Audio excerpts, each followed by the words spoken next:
Soloma, and Baruqa, Royal Hebrew Family. Welcome to Hebrew History Channel.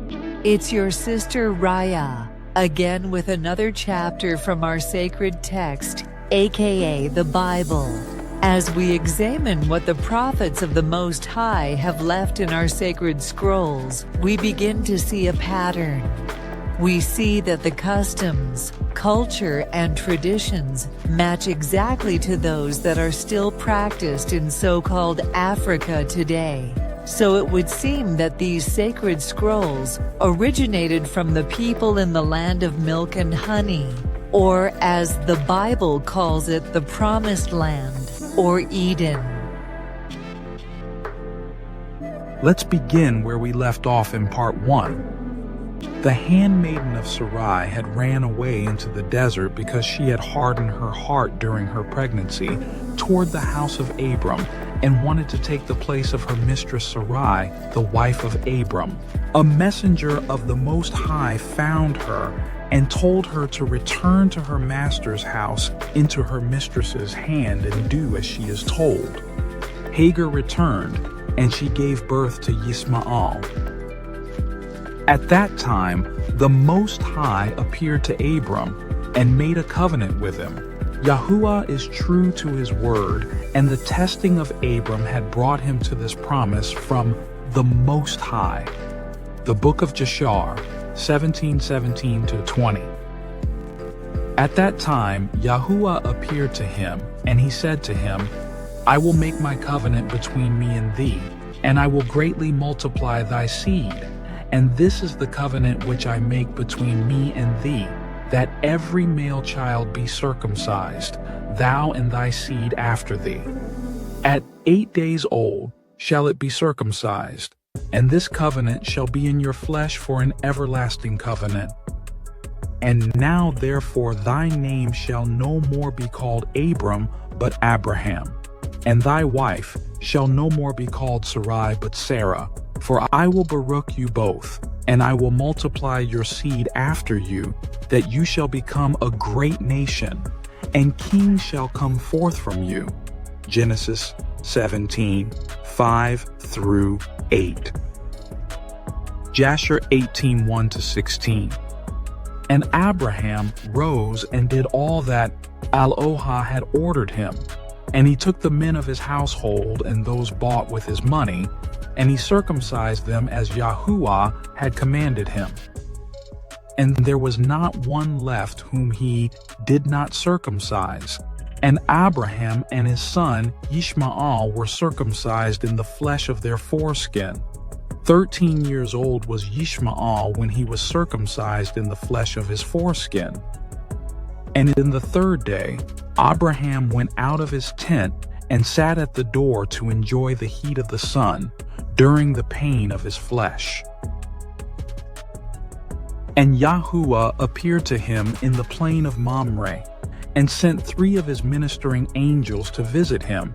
And he was sitting at the door of the tent, and he lifted his eyes and saw, and lo, 3 men were coming from a distance. And he rose up and ran to meet them, and he bowed down to them, and brought them into his house. And he said to them, If now I have found favor in your sight, turn in and eat a morsel of bread. And he pressed them, and they turned in, and he gave them water, and they washed their feet, and he placed them under a tree at the door of the tent. And Abraham ran and took a calf, tender and good, and he hastened to kill it, and gave it to his servant Eliezer to dress. And Abraham came to Sarah into the tent, and he said to her, Make ready quickly 3 measures of fine meal, knead it, and make cakes to cover the pot containing the meat. And she did so. And Abraham hastened and brought before them butter and milk, beef and mutton, and gave it before them to eat before the flesh of the calf was sufficiently done, and they did eat. When they had done eating, one of them said to him, I will return to thee according to the time of life, and Sarah, thy wife, shall have a son. The men afterward departed and went their ways to the places to which they were sent. Account is also told in the books Genesis 18, 9-16, and Jubilees chapter 16, 1-5. Jasher 21, 1-11. And it was at that time, at the end of a year and 4 months of Abraham's dwelling in the land of the Philistine in Gerar, that YAHUAH visited Sarah, and YAHUAH remembered her, and she conceived and bare a son to Abraham. Abraham called the name of the son which was born to him, which Sarah bare to him, Yisaaq. Abraham circumcised his son Yisaaq at 8 days old, as YAHUAH had commanded Abraham to do unto his seed after him. And Abraham was 100, and Sarah 90 years old, when Yisaaq was born to them. The child grew up, and he was weaned, and Abraham made a great feast upon the day that Yisaaq was weaned. Shem and Eber and all the great people of the land, and Abimelech, king of the Philistine, and his servants, and Phicol, the captain of his host, came to eat and drink and rejoice at the feast which Abraham made upon the day of his son Yisaaq's being weaned.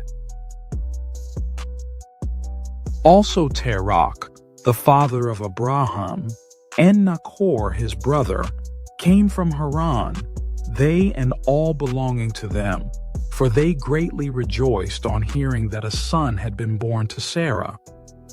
And they came to Abraham, and they ate and drank at the feast which Abraham made upon the day of Yisaaq's being weaned.